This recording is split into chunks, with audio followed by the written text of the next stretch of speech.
पाकिस्तान में कृषि और हाइड्रो पावर प्रोजेक्ट के लिए ये बहुत अहम है संधि।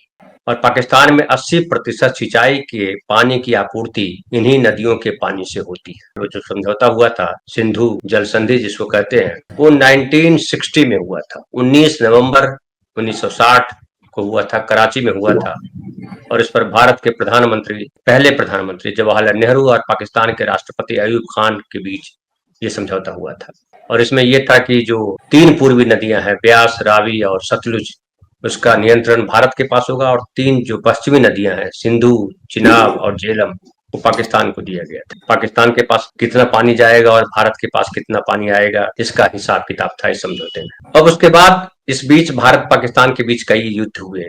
ये सिंधु जल संधि जो है, इस पर कोई खतरा कभी नहीं आया, कभी इस पर बात नहीं हुई इस तरह से। लेकिन इस बार भारत ने कहा है कि ये फैसला तब तक जारी रहेगा जब तक पाकिस्तान विश्वसनीय और अस्थायी रूप से सीमा पार आतंकवाद के लिए अपने समर्थन को छोड़ नहीं देता। और इसको लेकर के परेशानी पाकिस्तान महसूस कर रहा है। और उसके सांसद ने जो बयान दिया है उसको अगर देखें हम, उनके एक सांसद हैं सैयद अली जफर, उन्होंने कहा कि अगर संकट का समाधान नहीं किया गया, यानी ये जो सिंधु जल संधि ये भारत ने जो रुख अपनाया है उसका समाधान नहीं किया गया, तो बड़ी आबादी पाकिस्तान की भूख से मर सकती है, क्योंकि सिंधु जो है हमारी जीवन रेखा है।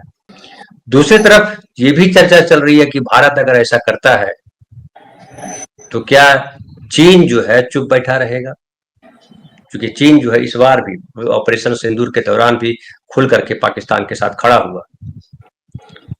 और इसलिए भी चीन खड़ा हो रहा है कि एक तो चीन और भारत के बीच भी सीमा को लेकर के विवाद है।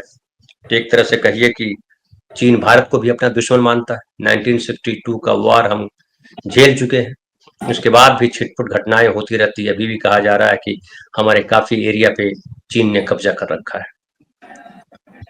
उसके अलावा जो पाकिस्तान के साथ उसका समझौता है, खास करके जो इकोनॉमिक कॉरिडोर है जो पीओके से गुजरता है, उसमें पाकिस्तान के साथ चीन के हित जुड़े हुए हैं। और ऑपरेशन सिंदूर के दौरान जो स्थगित हुआ, चीज फायर हुआ, उसके बाद जो पाकिस्तान के विदेश मंत्री हैं और अफगानिस्तान को बीच में जोड़ा गया है। चीन में एक मीटिंग हुई और उसमें यह हुआ कि ये जो कॉरिडोर है पाकिस्तान चीन का, उसको अफगानिस्तान तक बढ़ाया जाए।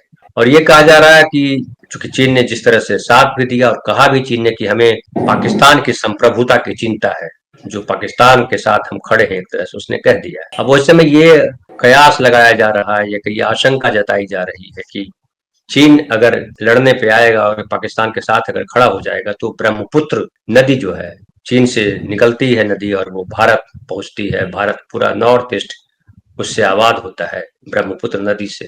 चीन ने अगर ब्रह्मपुत्र नदी का पानी रोक लिया तो भारत के सामने भी परेशानी आ जाएगी। हालांकि कहा जा रहा है कि चीन अपने हिस्से में ब्रह्मपुत्र नदी पर एक विशाल बांध बना रहा है। चीन इसका उद्देश्य हाइड्रो पावर के लिए बताता है, लेकिन एक्सपर्ट, जो नदियों के एक्सपर्ट हैं, जो चीजों पे ध्यान रखते हैं, उनका कहना है कि इसके पीछे बीजिंग की खतरनाक मंशा है और इस बांध के तैयार होने के बाद चीन ब्रह्मपुत्र का पानी रोक सकता है, ऐसा विशेषज्ञ मानते हैं। क्योंकि चीन को जो जिस तरह से समझा जाता है, चीन जिस तरह से बिहेवियर करता है, और भारत चीन के बीच ब्रह्मपुत्र नदी को लेकर के कोई समझौता नहीं। तो कहा जा रहा है कि ये जो चीन है अपने हिस्से में ब्रह्मपुत्र नदी के ग्रेट बैंड कैनेनियन की खड़ी ढलान पर एक सुपर मेगा बांध बनाने जा रहा है। 137 अरब डॉलर की लागत से बनने जा रही इस परियोजना से 6 लाख मेगावाट जल विद्युत पैदा करने की योजना है। लेकिन विशेषज्ञ को लगता है कि इस बात की पूरी आशंका है कि चीन एक तरफा तरीके से नदी के प्रवाह को मोड़ सकता है, जो भारत के लिए परेशानी पैदा करने वाला है।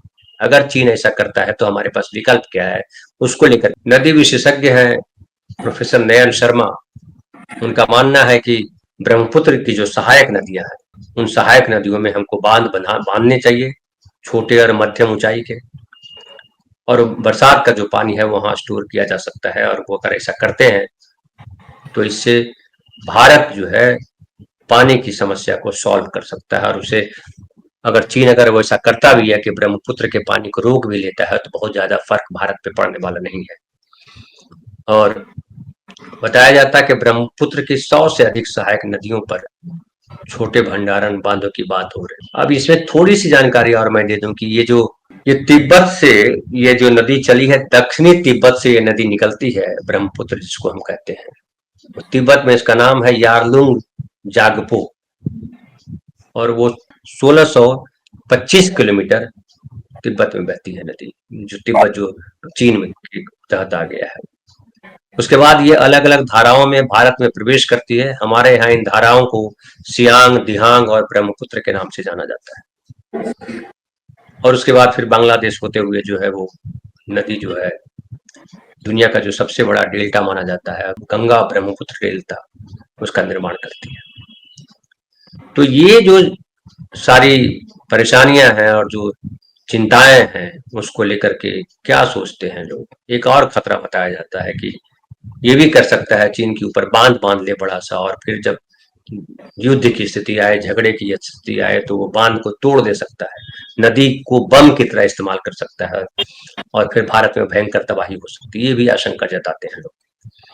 और इसकी वजह यह है कि 1943 में जब सेकंड वर्ल्ड वार हो रहा था, तो एक जो है जो रॉयल एयर फोर्स थी, उसने जर्मनी में 2 बांधों को बमबारी करके तोड़ दिया था, जिसमें हजारों मौतें हुई थी। तो जो इतिहास में दर्ज है, उसको लेकर के चिंताएं होती है, और इन चिंताओं को लेकर के भारत कितना सजग है, ये भी एक महत्वपूर्ण सवाल है।